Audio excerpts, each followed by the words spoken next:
This one I want to tell a story. There was once a brave that was very great. He led tribes, and not just one, but many, hundreds, into battle. He conquered great nations and subdued them to his will, and his will was good. The braves thought of him like men think of a king and respected him as their own flesh and blood.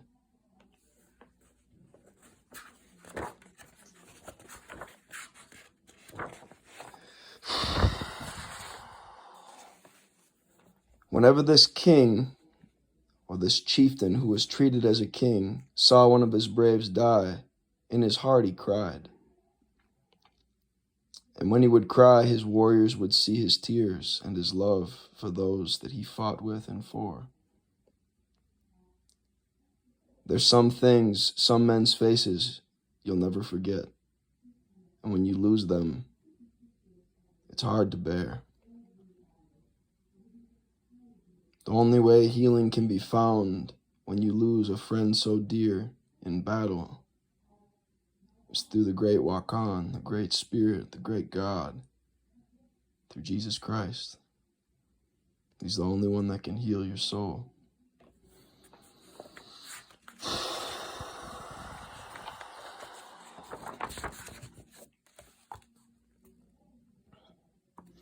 Yeah, that's pretty much the end of it, guys, other than some of the things I didn't talk about in the beginning.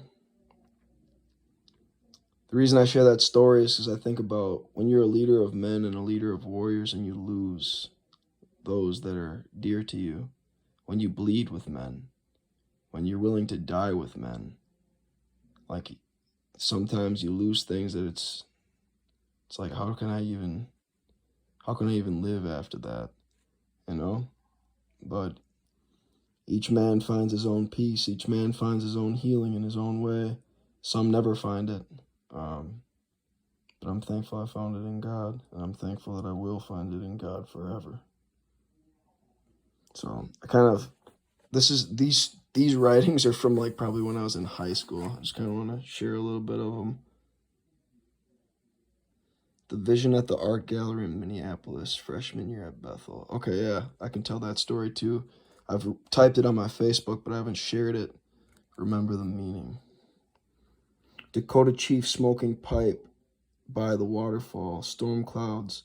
Okay, so I'm going to paint a picture with words right now, so to speak. And you guys aren't looking at something super beautiful, obviously, right now. But I'll show you the cover while I tell this last story. If you want to get this book for yourself, I found this, like I said, one of the best thrift purchases I've ever bought. The Mystic Warriors of the Plains in Hastings, Minnesota, by Thomas E. Males. So, yeah, very, very good book, by the way. This is probably worth more to me than gold. So, yeah, the story that I wanted to share was a man that looked like this. It's a painting that's up in the Minneapolis Institute of Art. And obviously, when I read this book in high school, I hadn't seen that painting yet. When I was at Bethel, we got to go to this art museum and see these wonderful works, right? European Christian, artwork, even, like pioneered artwork and like Lakota artwork.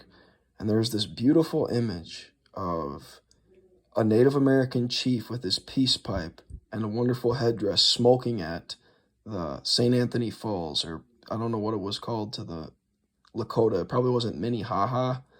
That was further south of the Great Falls that is now dammed in Minneapolis. But it was this image of him sitting down on this awesome rock looking at this beautiful waterfall, which was like a sacred place for the Lakota people, where the two rivers gathered was like a very spiritual place where two rivers flowed together, like the Minnesota and the Mississippi flowing together. That was sacred ground.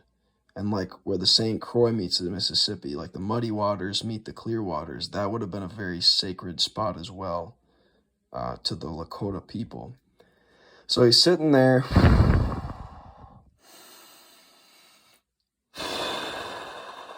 smoking his peace pipe, connecting with God, right? Connecting with the Creator. And to the west, there was like these kingdom-looking clouds, like something like out of Thomas Cole's artwork.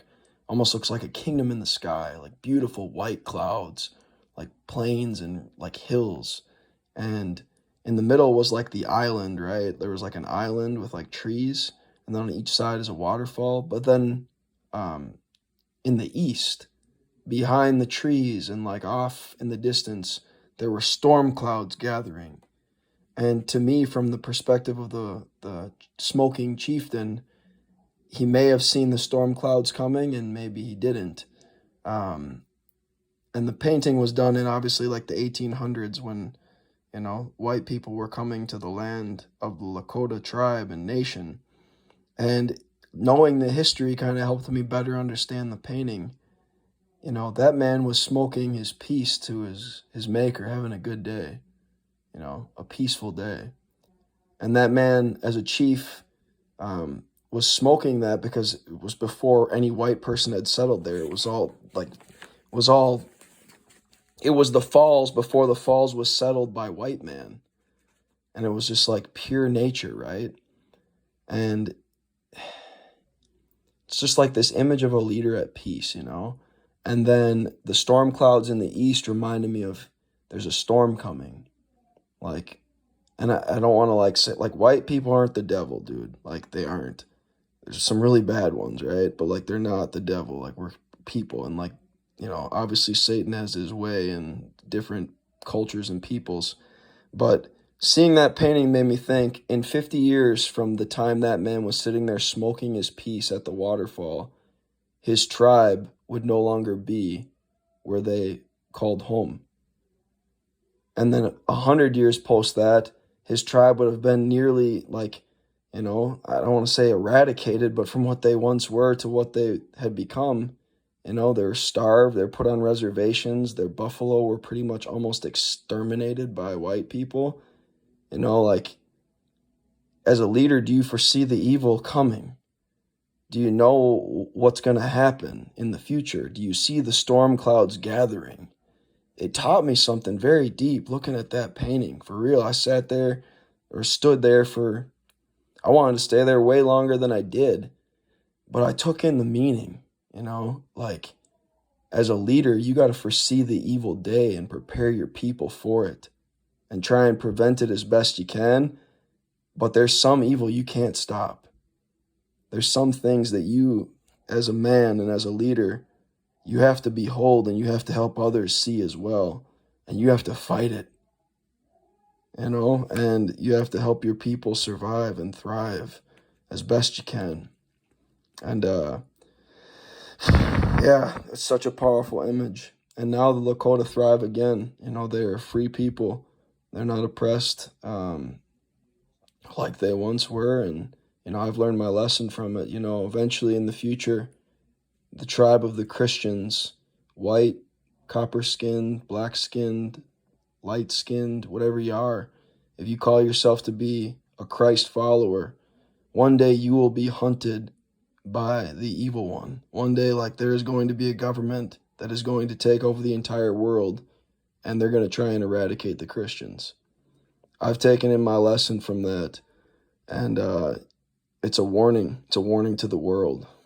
And yeah, we're not to fear any evil. David taught that through the scriptures. Yea, though I walk through the valley of the shadow of death, I will fear no evil, for thou art with me. Thy rod and thy staff, they comfort me. Man, it's a powerful image. And I hope you enjoyed my perspective on the Lakota people and their sacred way and their spiritual practices. And yeah, hopefully you guys will join me on the adventure of Alexander the Great, and hopefully as we and as I continue to follow Jesus Christ, the righteous Son of God. So, peace. The Chasque of Wakan. Jesu Christu. That's the Greek name for Jesus Christ. Jesu Christu. That's how Alexander the Great would have said his name too. Jesu Jesu Christu. Jesu Christos. Peace.